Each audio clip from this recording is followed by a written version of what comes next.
80s Vibe Series.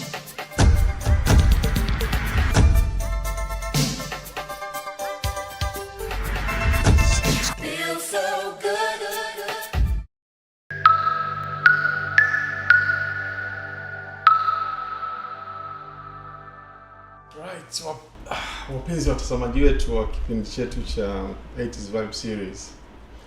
Sasa leo nimewaletea kitu kizuri sana. Kitu tofauti, kitu unique. Lakini sababu kubwa ni kwa sababu nataka vijana wa leo wajue wahenga waliowekea misingi walikwenda through struggles, lakini pamoja nayo yote walikuwa wana smile.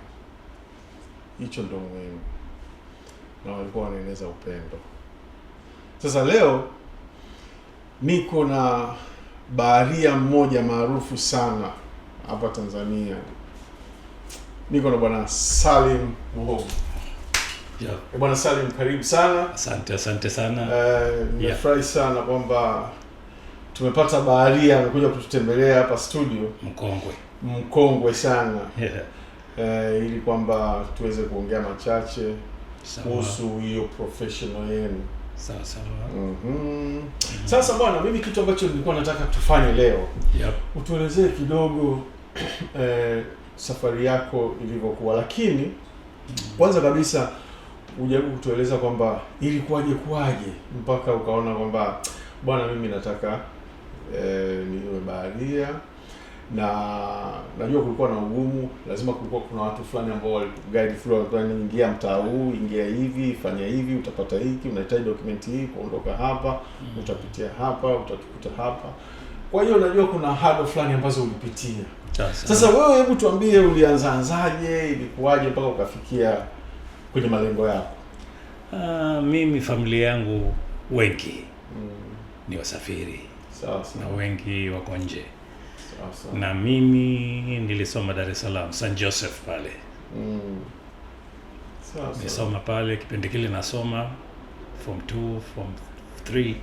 Mameli yakipita yale wanapata some sort of mashetani fulani hivi. Nasema hivi kwa nini siku moja na mimi nisipande haya madudu. Sawa. Na ile mimi nikaiweka kwenye moyo. Nikasema one day yes, kama sisi mabari ambao tunasema. Lakini kipindi hicho na mawazo hayo, sina pasipoti, sina hata dola moja. Sawa. Lakini dream iko pale. Lakini kichwani kwangu kukasema lazima nitasafiri. Sawa. Na nitakwenda na nitapanda meli.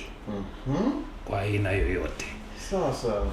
Well, nimeenda kufika form 3 mwishoni St. Joseph ambao walikuwa baadaye wanaita Forodhani Hotel karibu na bahari pale. Ndio.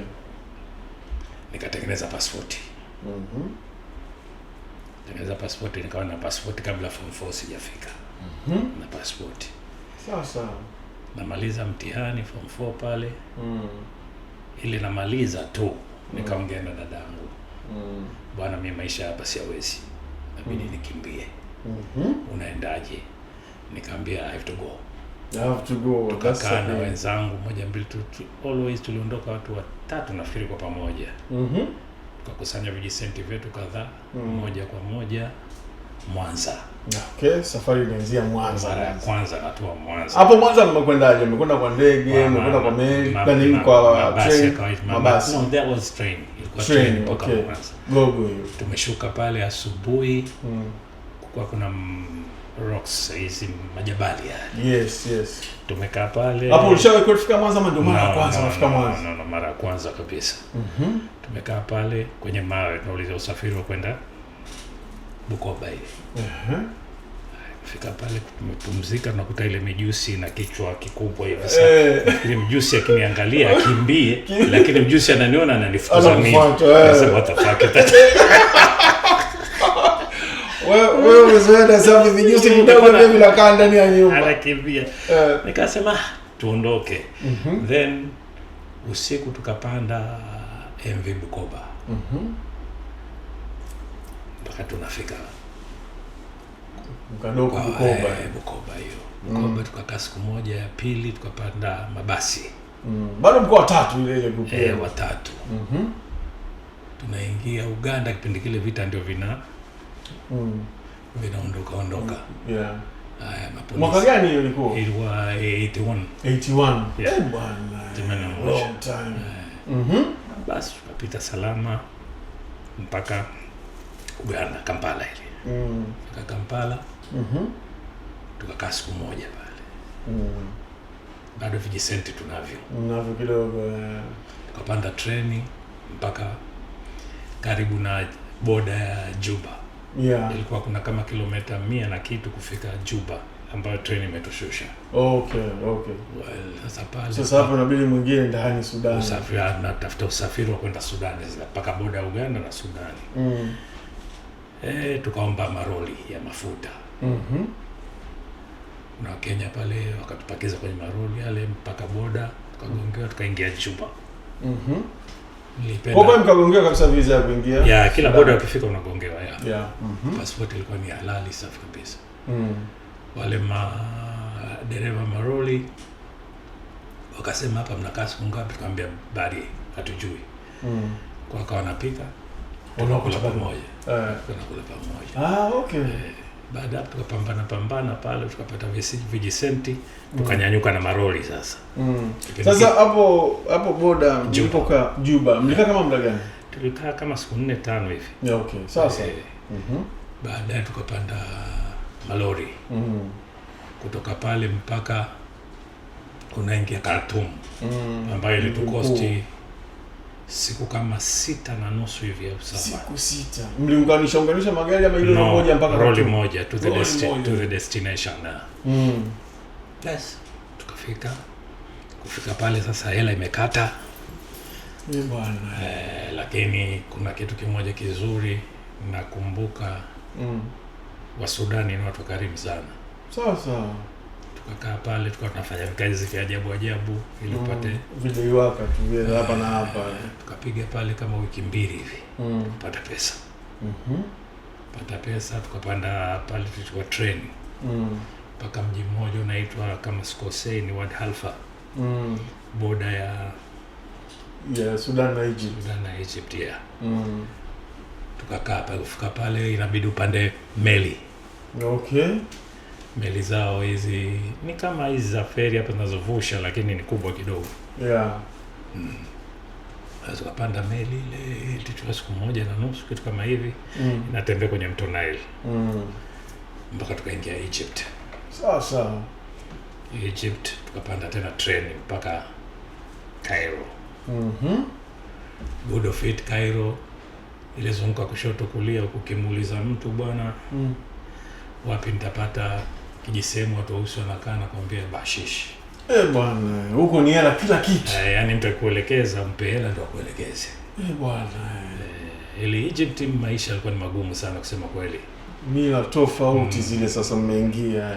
Haya, unahonga pale, unampa mtu hela katuelekeza kwenye mgahawa ambao watu wausi wanakaa. Fika pale, jamani kazi ni vipi hapa?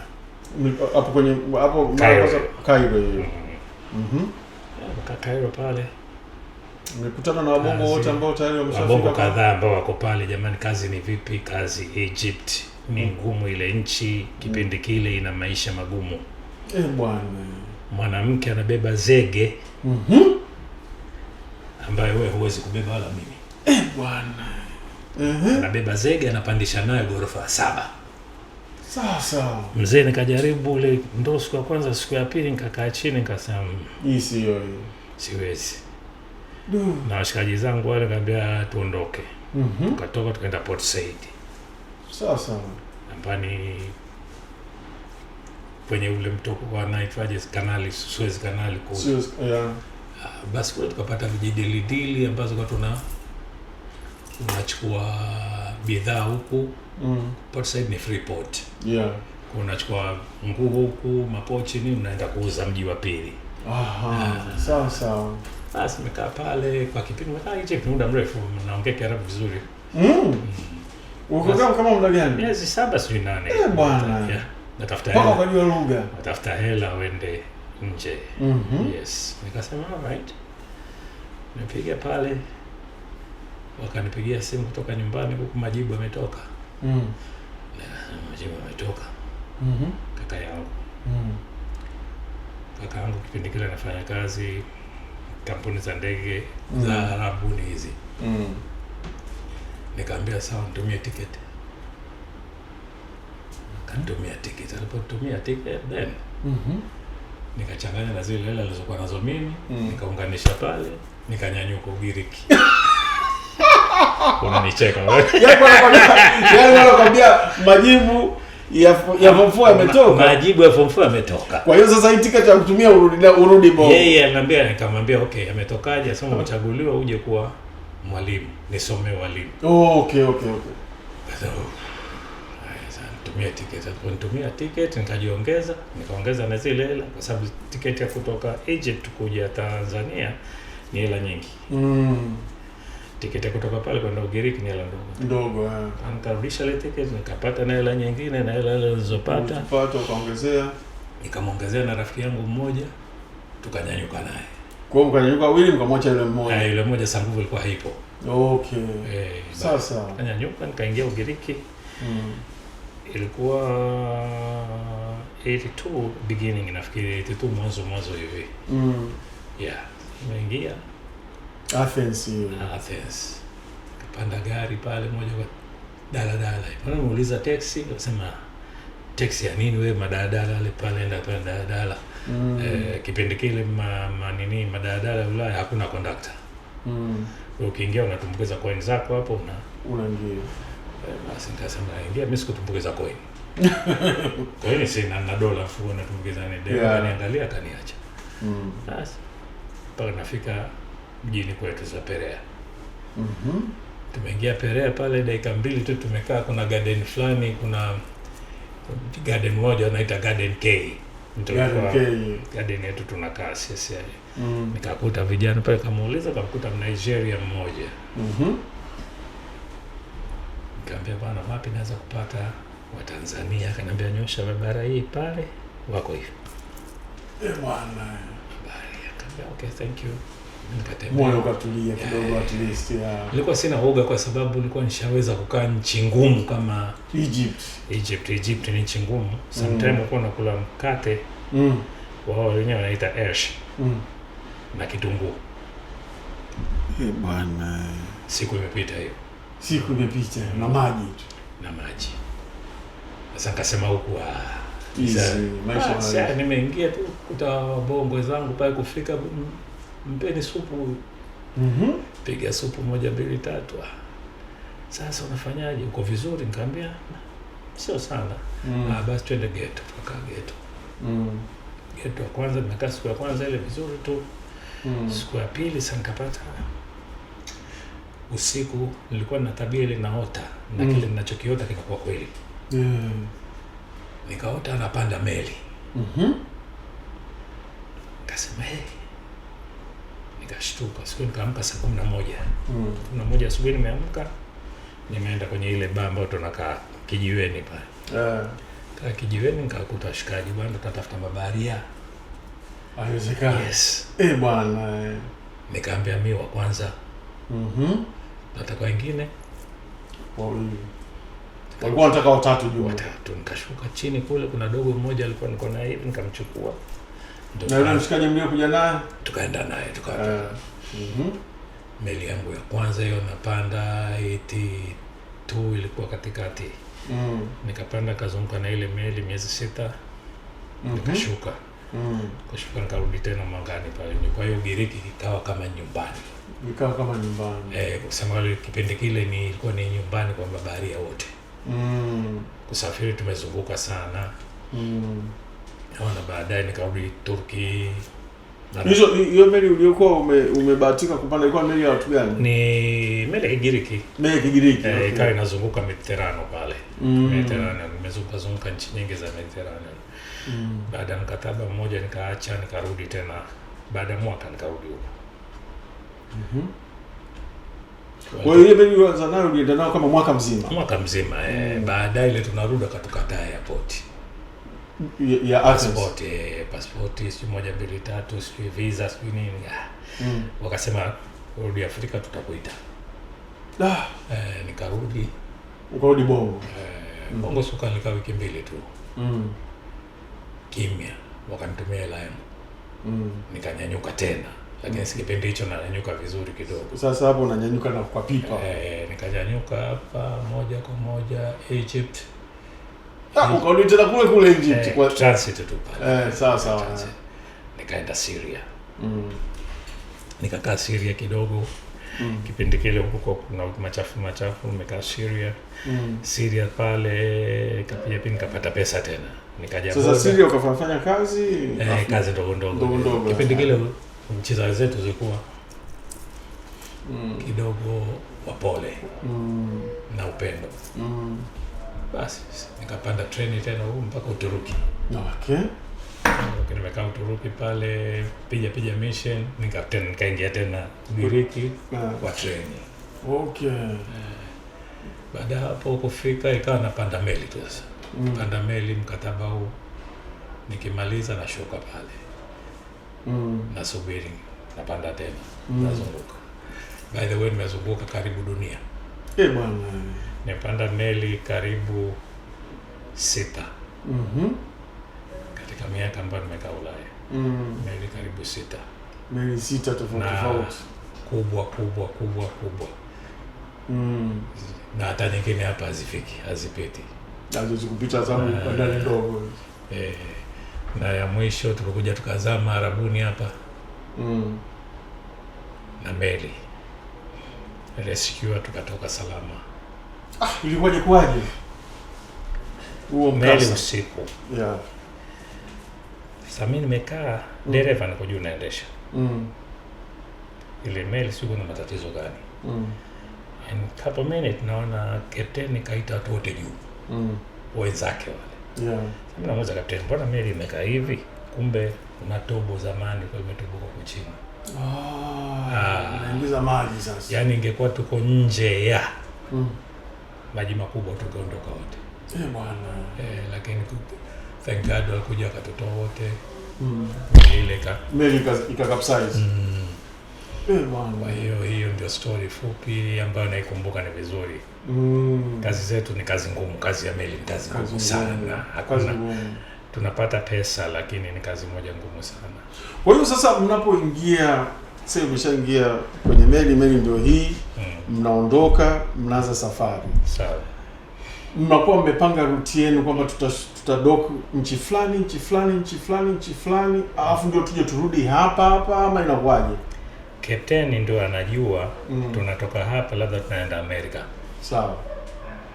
Kutoka hapa mpaka hapa tukienda tutachukua siku kadhaa. Sawa. Na katika mwendo wetu tunatumia radar zile. Yeye mwenyewe anachora tu pale. Bwana utatembea degree hii kwa masaa haya. Kutoka hapa anakuja anabadilisha mpaka tunafika Amerika. Okay. Ukifika pale labda kuna mzigo mnashusha, haya. Mmemaliza, kuna mzigo mwingine mnapakia au hamna mnaondoka mnakwenda kurusha mzigo. Kwa hiyo sasa mnapofika kama Amerika mmedock, say kwa mfano mnatakiwa kukaa siku 4 pale. Inakuwaje? Mnaruhusiwa kutoka nje ama nyewe mle ndani? Ukishuka na meli kiingia tu. Sawa. Wanakuja watu wa immigration. Kama kuna matatizo ya kiafya wanakuja na doctor. Wanaangalia 1 2 3 wale immigration wanakupa kibali cha kutoka nje. Kutoka nje, sawa. Kwa hiyo ukitoka nje wewe hutumii passport na kwa zimebaki kwenye meli. Ile ID yako ndio kitambulisho chako kutoka nje. Okay. Sasa nikitaka kutoka mimi niamue nje na kwenda nataka kufanya nini? Labda shopping kidogo. Naenda kwa captain. Bwana mimi nataka dola hizi. Una sign pale. Unachukua yako. Inakata kwenye mshahara. Okay. Unaamua toka Kalebata nje kidogo karuke Magoma hivyo. Sasa. Don't stop till you get enough zile zetu. Unakula mzigo wako kule ukimaliza asubuhi, alfajiri unarudi melini kwako kazi kama kawaida. Okay. So lakini wakati imedock bado mnatakiwa kufanya kazi ama sasa hiyo mnatulia watu wengine ndio wanafanya kazi kupakia kwa nini? Kazi ya baharia ni kuanzia asubuhi mpaka 12 jioni. Okay. Meli ikiwa iko wafu. Okay. Ikiwa inatembea baharini, unapiga masaa 4. mchana, masaa 4 usiku. Kama mimi dereva na maana naendesha asubuhi masaa 4, tuseme saa 2 mpaka saa 6. Naondoka, niko off. Naingia tena usiku saa 2 mpaka saa 6 usiku. Natoka naingia baharia mwingine. Na ndio vile engine room, ndio vile. Kwa wewe section yako ilikuwa ni mimi kusema kweli nimepiga zote. Nilikuwa mara nyingi huwa nakimbia winter time, kipindi cha barafu. Naenda engine room. Okay. Yaani kipindi cha barafu kama naingia melini. Naenda engine room kwa sababu sitaki barafu. Nakimbia juu. Summer time napanda juu. Sitaki joto je. Utaki joto. Ulikuwa unaishi kijanja. Bwana, babu kubwa. Safi kabisa. Kwa hiyo sasa hii shughuli ya ubaharia hii. Ulikuwa baharia kwa muda wa miaka mingapi? Kuanzia 82, 83 mpaka 89 ya. Mpaka 89. Nikaacha. Kwa karibu miaka 7. Okay. Na katika hiyo miaka 7, muda wako wa likizo ulikuwa unatumia kurudi nyumbani ama ulikuwa unamalizia huko? Kwa hiyo miaka 7 yote ukekaa huko nje? Mawili. Ilivyo ukipiga mwaka mzima. Ndio. Melini. Wanakupa mwezi mmoja. Okay. Wanakulipia nauli ya kwenda unakotaka. Okay. Hutaki ile hela yako inawekwa kwenye mshahara wako. Aha. Yaani hata kama uko hapa, unasema nataka kwenda Hawaii. Tiketi ya Hawaii wanakupa. Na mshahara wako nenda. Okay. Ile tiketi inakwenda. Sasa supposing kwamba umeshaamua kwamba bwana mimi nataka niende Hawaii. Sasa wanakusaidia na process za kutafuta visa kwenda kule na nini, ama hiyo sasa mnafanyaje? Visa si unakupa, unachukua mwenyewe tu visa. Kwa sababu visa mimi ni kwenye kampuni. Ndio. Agent wangu ndio anaenda kushughulikia visa mambo. Sawa. Lakini vile tunajiuliza, mimi mshahara wangu labda nimetoka melini nimepata $4,000 au $5,000. Naenda Hawaii kufanya nini? Wakati Hawaii ukigusa kitu $100. $100. Hiki $100. Sasa unaona? Yaani kama mtu anaamua kutoka naweza kwenda Bongo, au kama hutaki kuja Bongo naenda Far East maisha yako chini. Kwa wengi walikuwa na prefer kwenda Far East. Wengi kwa mtu anapiga mahesabu, anakaa miaka 2, akirudi nyumbani anafikiria nini afanye. Akiondoka kaondoka. Mimi nilirudi Afrika mara moja. Katika hiyo miaka 7 rudi mara moja. Mara nyingine ndio ukakaa mwezi mzima. Nikaa mwezi mzima. Mara nyingine tulipata matatizo wote mabaharia, tulishia Kenya. Tukakaa Kenya siku 4 siku 5 sijui vile. Tukanyanyuka tena na ndege tukaenda Singapore kuchukua meli tena. Okay. Kwa hiyo shida ilikuwa ni meli. Pale walitukataa 1 2 3, nikamwambia sawa. Kwa hiyo ofisi kasema chagueni nchi ya kwenda mkapumzike, kwa sababu watu walikuwa 3. Tukasema tunaenda Kenya. Okay. Kwa hiyo tukapewa tiketi na hela kulala hoteli, chakula, kila kitu. Okay. Baada hapo tiketi zikaja tena agent. Kuna watu wengine ambao wanafanya ubaharia, wakimaliza labda anatafuta kazi tu nyingine kwenye nchi fulani, aendelee kukaa pale kufanya kazi kabla hajaja Bongo. Wewe haikuwa ambition yako? Kwa kila binadamu ana mipango yake. Sawa. Mimi nikasema mimi ni Mbongo. Nje sintoka. Sitaki. Kwa sababu nasema niende kule nipambane ili maisha nilikuwa niko nao ni hame nipande daraja. Sawa. Then nitatafuta kitu kingine. Sawa. Lakini nikasema nifanye kazi Ulaya, alafu niishi Ulaya, nilikataa. Na hata hivyo kuna watu walikuwa nimekaa nao nitoke tu, nilikuwa na option ya kwenda Amerika kama nilitaka nikaenda. Lakini nikasema siendi. Nikasema home sweet home. Exactly. Sasa wewe unavyoona nyakati zenu zile mlipokuwa mabaharia. Najua atasema nimezamia. Sasa wakati nyakati zile mlipokuwa mabaharia na sasa hivi nyakati zipi unaona kwamba hii kazi ilikuwa more fun na which was good in comparison? Kuna kitu kimoja kizuri. Wakati sisi tunafanya kazi za meli, I'm not quite sure kama ni hivyo au sivyo, lakini ninachofikiria mimi, kipindi kile tunafanya sisi kazi melini, ulikuwa mshahara ni mzuri sana. Sasa ulienda mpaka mwisho, sisi wenyewe mabaharia tukasema hatutaki kazi za meli. Niambie kwa nini? Tulienda, mtu anafanya kazi analipwa mshahara huu. Kasema huu mshahara naweza pata shilingi 3, nikatuma nyumbani. Hichi nikapata shilingi 3, maisha yangu yakaendelea hapa, nikapendeza. Lakini baadaye wakaja cheap labor. Cheap labor ndio waliharibu kazi za meli.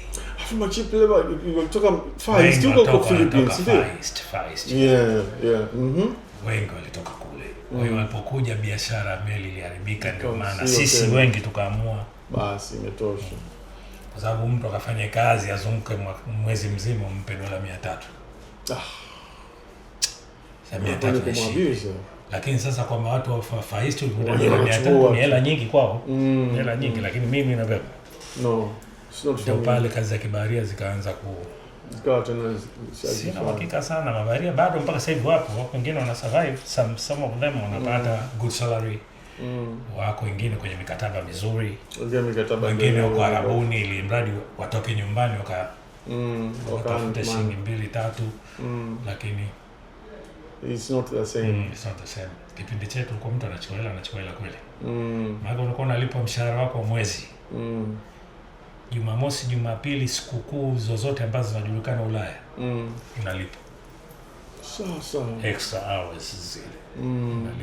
Lakini hao manini hao ya cheap labor, afu expense pia ilikuwa hamna, kwa sababu muda mwingi si uko kwenye meli. Melini kuna kitu kimoja kizuri sana. Ukiwa melini, chakula bure, matibabu bure. Kule kuna mlo, kuna breakfast, lunch na dinner.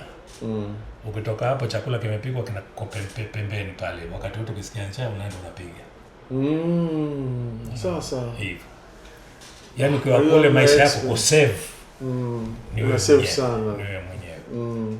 Kuna mameli kama Agile Cargo sawa, kuna car carrier ni meli nzuri sana kwa kutafuta pesa, kwa sababu ikiingia port imekaa sana siku 2. Inashusha magari, imenyanyuka. Kwa hiyo wewe na mimi hata ule muda tuseme twende nje tukale bata. Hamna. Kiingia mfungwa hichi imemaliza, mzigo unatoka, kama mtapoa labda masaa 2. Hivyo. Bwana, naona tumecover mambo mengi sana. Very fascinating story. Yaani mimi nilikuwa naheshimu sana mabaharia wakati huo, kwa sababu ilikuwa ni watu fulani very daring. Hiyo safari ya kutoka hapa mpaka Egypt, na unajua kabisa pesa nilizonazo hazitanitosha kufika. Hiyo unajua tangu kabla safari haijaanza. Lakini unatafuta passport, unaondoka. Kwa hiyo nyumbani ilikuwaje? Walikusupport na hiyo safari ama ilibidi point fulani tu uzame kimya jamani? Sasa uko wapi? Huwezi kutoka nyumbani bila kuaga. Sawa. Huwezi. Mimi kipindi kile niko na dada yangu ambaye ni marehemu sasa hivi. Niko na kaka yangu, then he passed away too. Niliwaita nikaambia jamani 1 2 3. Mimi sifikiri kukaa. Sawa, dada yangu akaniita, ananiambia unaenda, una hela? Nikamwambia sina. Akanambia nenda Tanga kwanza kaongea na babu. Babu yangu. Mzaa mama. Babu yangu mimi alikuwa anasafiri sana Arabuni. Basi nikamwambia babu, mwana na mpango 1 2 3 nataka kwenda Ulaya.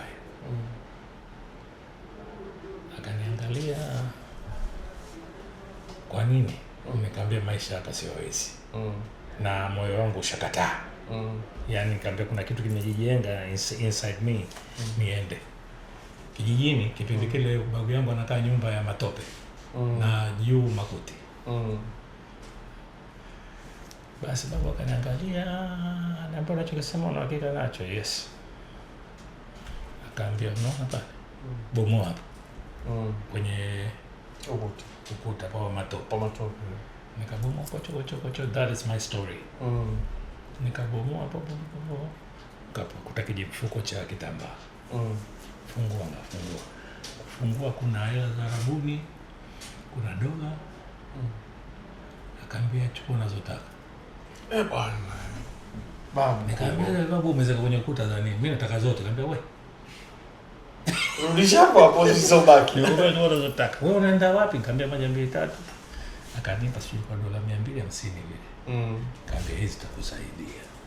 Hizo nyingine katafute matope. Rudisha kamba. Na usimwambie mtoto. Bwana. Babu alikuwa na akili. Yaani babu yangu marehemu babu yangu alikuwa yeye na mimi tu. Good friends. Yaani kusema kweli katika ukoo wetu. Mimi nilikuwa mkorofi pekee na kakangu mwingine naye alikuwa baharia. Ilikuwa familia ya kibaharia hiyo. Maana kama babu naye alikuwa alikuwa masafa sana. Alafu mimi na yeye tumewatia watoto familia wengi wako nje. Nilianza kwa babu huko bana. Baba alikuwa msafiri sana. Nafikiri hiyo ndio nawe ilikupa zili ya kutaka yaani kwa some sort of ugonjwa fulani. Maana miaka ya 80s, yeye tamana alianza 70s huko usafiri, maybe 60s. Ndio maana kuna kitu nikawa nasema siku zote. Chochote unachokifikiria kufanya, weka nguvu nyingi, imani yako kwenye kichwa, mweke Mungu mbele. Bana bonge la ushauri, wasikilizaji mnasikia hiyo? Kinakuwa. Mabaharia wengi sisi tumetoka Afrika maskini. Lakini most of we tumerudi safi kabisa. Kwa sababu niweka kwamba mimi bwana nataka kuwa hii. Kwa sababu umetoka you are nothing. Umerudi you are somebody. Sasa Zamisu zote naambia hilo, chochote unachokitaka. Weka kichwani. Nguvu nyingi na Mungu. Kinakuwa hata kama una shilingi moja mfukoni, unafikiria milioni, it will come. Kabisa. Sana. Bwana naona tumecover mind sana. Very fascinating stories. Sasa unajua wapenzi watazamaji wetu, sisi bwana katika vipindi vyetu vya 80s Vibe series ambao mnaletewa kutoka 80s Vibe Media, mara nyingi tunadeal na stories za wahenga. Na reason tunafanya hivi ni kwa sababu tunataka vijana wajue foundation hii iliyowekwa na kina nani. Watu wali sacrifice, wali work hard, waka pave the way for all young people today. Na miaka ile bwana kulikuwa na love sana. Unaweza kuta baharia Salim hapa anakuja, vijana wanamzunguka. Nakumbuka miaka ile. Vijana wanakuzunguka baharia bwana fulani amekuja, watu watatoka Temeke, watatoka Magomeni, la wapi hapo na kama Magomeni wanakuja, wanakaa wanasikiliza bwana mimi nikitaka kwenda sasa inakuwaje. Na walikuwa sio wachoyo. Wanakupa nondo zote na route yote waliopita bila kuficha. Kama alivyo struggle Egypt atakuwa aliwaambia hivyo ili watu wajue. Kwa hiyo tunapenda sana kuongea na wahenga ili kwamba wajaribu kuonyesha vijana foundation walio establish kwa ajili yetu, na sisi tuliokulia miaka hiyo tunajua kulikuwa na upendo ambao tunataka muendeleze. Bwana Salim, Baria bwana, nafurahi sana umekuja kututembelea leo. Sana. Umetumwagia nondo za nguvu sana. Nafikiri watazamaji wetu wataenjoy sana kusikiliza. Nimefurahi sana kufika hapa. Mimi naitwa DJ Salim, DJ mkongwe kutoka Club Bilikana. Nimepiga Much More. Nimepiga Runway. Wewe mimi ni mkongwe. Bwana. Huyu angalau hajaniita kwenye ma DJ wa Kongo wa Bilikana, mimi DJ mkongwe wa Bilikana. Sawa. Umesikiliza. All these zote ukitaka ma house huyu. Hapo ndio nyumbani kwake. Karibuni sana. One love. Basi bwana, nashukuru sana. Na DJ, kama mnataka information zake, mnataka kumcontact kwa shughuli zozote, mazungumzo, msisite kutofikia. Namba zake tunazo, information zote.